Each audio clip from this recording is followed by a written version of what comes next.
पाठ तीसरा, विद्यालय में स्वच्छता और स्वास्थ्य शिक्षा। बच्चे राष्ट्र का भविष्य होते हैं, इसलिए पढ़ने वाले बच्चों के लिए विद्यालय में स्वच्छ वातावरण होना चाहिए, जिससे वे स्वस्थ रहें, नियमित स्कूल जाएं और बड़े होकर राष्ट्र की प्रगति के ध्वजवाहक बने। अस्वच्छता के कारण कई बार बच्चे संक्रमण का शिकार हो जाते हैं, जिससे उनकी पढ़ाई प्रभावित होती है। बच्चों के सर्वांगीण विकास के लिए विद्यालय में स्वच्छता के साथ साथ स्वास्थ्य शिक्षा पर भी जोर देना ज़रूरी है। इसके लिए विद्यार्थियों को पढ़ाई के साथ साथ शारीरिक अभ्यास करवाए जाएं, ताकि मानसिक विकास के साथ साथ बच्चों का शारीरिक विकास भी हो। भारत के ग्रामीण क्षेत्रों में स्थापित कई विद्यालयों में खराब साफ सफाई का वातावरण देखने में आता है। कई विद्यालयों में जल आपूर्ति और शौचालय की हालत बहुत खराब होती है। इन विद्यालयों में बुनियादी सुविधाएं होती भी हैं तो आधी अधूरी या बदरंग होती हैं, जो असुरक्षा का वातावरण बनाती है। इस परिस्थिति में विद्यालय असुरक्षित स्थान बनते जाते हैं, जहाँ रंगों का संचरण होता है। इससे कुपोषण का जन्म होता है। प्रसिद्ध शिक्षा शास्त्री हर्बर्ट स्पेंसर ने कहा है, किसी राष्ट्र का स्वास्थ्य उसकी संपदा से ज़्यादा ज़रूरी है। विद्यालय में स्वच्छता शिक्षा का उद्देश्य उन व्यवहारों को बढ़ावा देना है जिनसे जल व सफाई से संबंधित रोगों की रोकथाम की जा सके।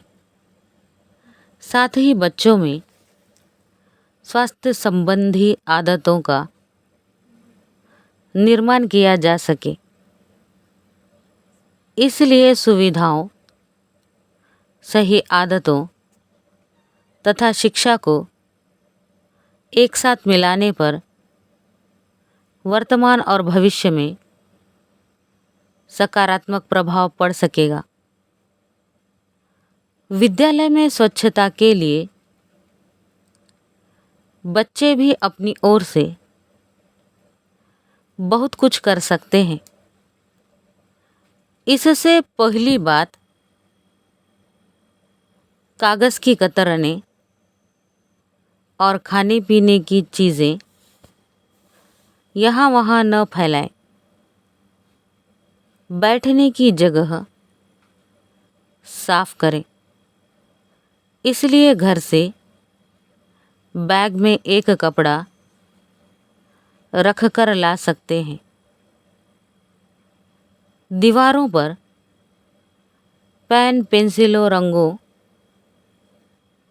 आदि से न लिखें। जगह जगह पर थूके नहीं तथा ज़रूरी शारीरिक क्रियाओं के लिए शौचालय का इस्तेमाल करें। इसके बाद हाथों को साबुन से 20 सेकंड तक रगड़कर धोएं। राष्ट्रीय पाठ्यक्रम की रूपरेखा 2005 में कहा गया है, स्वास्थ्य और शारीरिक शिक्षा को अन्य विषयों के समान दर्जा दिए जाने की ज़रूरत है। इस क्षेत्र में शिक्षक की तैयारी योजनाबद्ध हो और संयुक्त प्रयास किए जाएं। इसके विषय क्षेत्रों जिनमें स्वास्थ्य शिक्षा, शारीरिक शिक्षा और योग आते हैं, को उपयुक्त ढंग से प्राथमिक और माध्यमिक स्तर के शिक्षक प्रशिक्षण पाठ्यक्रमों से जोड़ा जाए। स्कूलों में योग की शिक्षा के लिए उचित पाठ्यक्रम अपनाया जाए। यह सुनिश्चित करना आवश्यक है कि इन पहलुओं को राष्ट्रीय सेवा योजना, स्काउट एवं गाइड और एनसीसी से जोड़ा जाए। आज भारत में शिक्षा के विभिन्न स्तरों पर स्वास्थ्य शिक्षा, शारीरिक शिक्षा और योग को पाठ्यक्रम में शामिल करके स्वच्छता एवं स्वास्थ्य रक्षण का महत्वपूर्ण कार्य किया जा रहा है। एनसीईआरटी द्वारा भी पाठ्यक्रम में शारीरिक शिक्षा पर बल तथा शिक्षक प्रशिक्षण में स्वच्छता एवं स्वास्थ्य जैसे विषय शामिल किए गए हैं। विद्यालय बच्चों के लिए रोचक और मनभावन तभी बन सकता है जब वह साफ सुथरा और सौंदर्य की किरणों से आलोकित हो। बच्चे को नाक, कानों, दांतों, हाथों आदि की सफाई के लिए प्रेरित करें। उनमें ऐसी आदत डालें कि वे स्वच्छता को अपनाएं। कचरा डालने जैसी बुरी आदतों को व्यवस्थित करना चाहिए। बच्चा अनुकरण से सीखता है। यदि शिक्षक और माता-पिता द्वारा अपने स्वास्थ्य और स्वच्छता का ध्यान रखा जाता है तो बच्चा भी उन्हें देखकर स्वच्छ रहने का प्रयास करेगा। शिक्षण में व्यवहारिक कामों को पर्याप्त स्थान दिया जाना चाहिए, जिसमें नाश्ता करना, परोसना, बर्तन साफ करना, आंगन व कमरा साफ करना, बगीचे में काम, हाथ पांव धोना, कंघी करना, छोटे छोटे कपड़े धोना, कपड़े पहनना और उतारना आदि कार्य शिक्षा के अंग होने चाहिए। हम अपने आसपास के परिवेश को साफ और स्वच्छ रखकर इसका रखरखाव कर सकते हैं।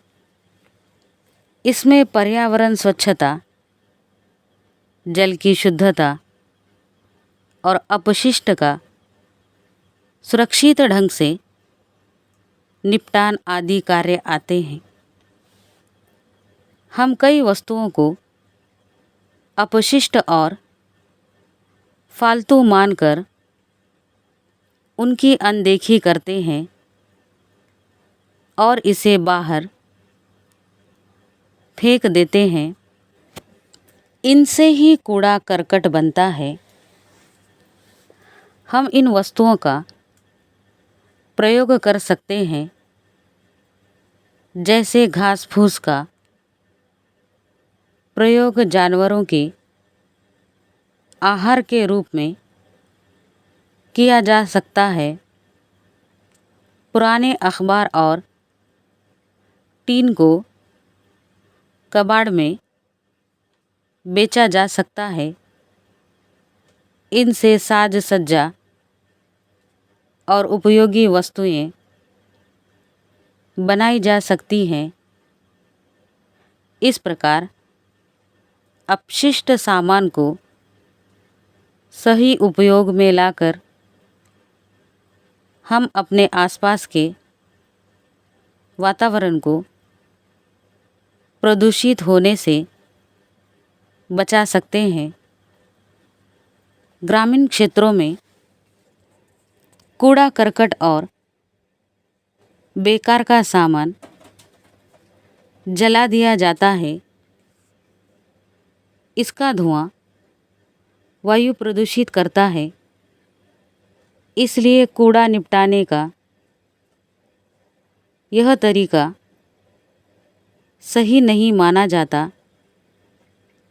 ऐसे में कूड़े का उपयोग खाद, ईंधन आदि बनाने या गड्ढेदार ज़मीन को समतल करने के लिए किया जाता है। याद रखने योग्य बातें: कूड़ा करकट को ठीक प्रकार से निपटाने की विधि को स्वच्छता कहा जाता है। सामुदायिक स्वच्छता की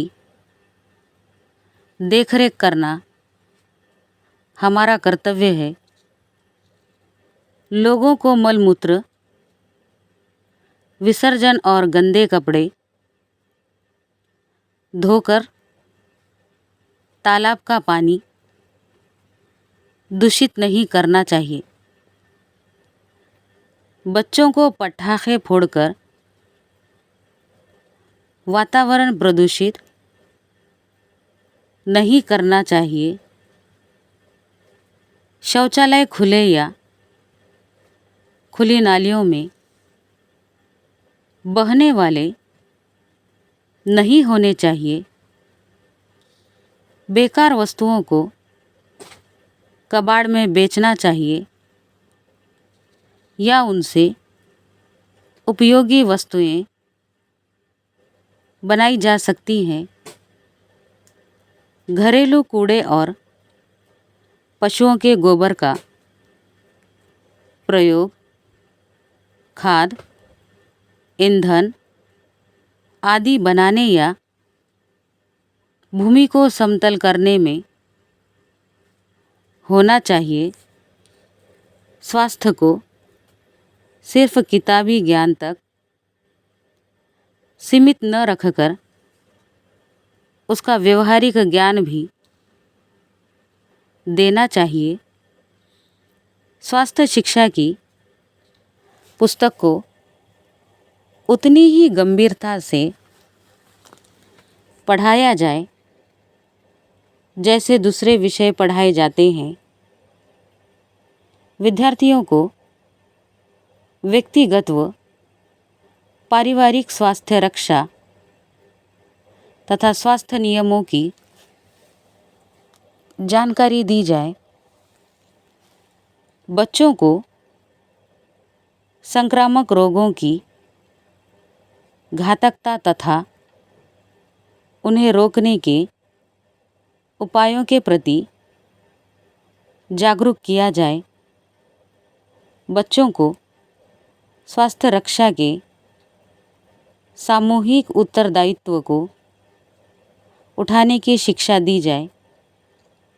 इस प्रकार विद्यालयों में स्वास्थ्य शिक्षा प्राप्त करने वाले बच्चे भविष्य में सामुदायिक स्वास्थ्य संबंधी कार्यों में निपुणता से कार्य कर सकते हैं तथा अपने एवं परिवार के लोगों की स्वास्थ्य रक्षा के लिए उचित उपायों का प्रयोग कर सकते हैं। अनुभव द्वारा यह देखा गया है कि इस प्रकार के विद्यालयों में स्वास्थ्य शिक्षा से संपूर्ण देश की स्वास्थ्य रक्षा में प्रगति हुई है। अतः हम कह सकते हैं कि विद्यालय के अंदर भले ही आकर्षक चित्र अथवा शिक्षण उपकरण कम मात्रा में हो, लेकिन विद्यालय का वातावरण पूर्ण तथा स्वच्छ तथा स्वास्थ्य को प्रेरित करने वाला होना चाहिए। तभी इनमें पढ़कर निकले बच्चे समाज, शहर और देश को स्वच्छ और स्वस्थ रखेंगे। लेखक महेश दत्त शर्मा।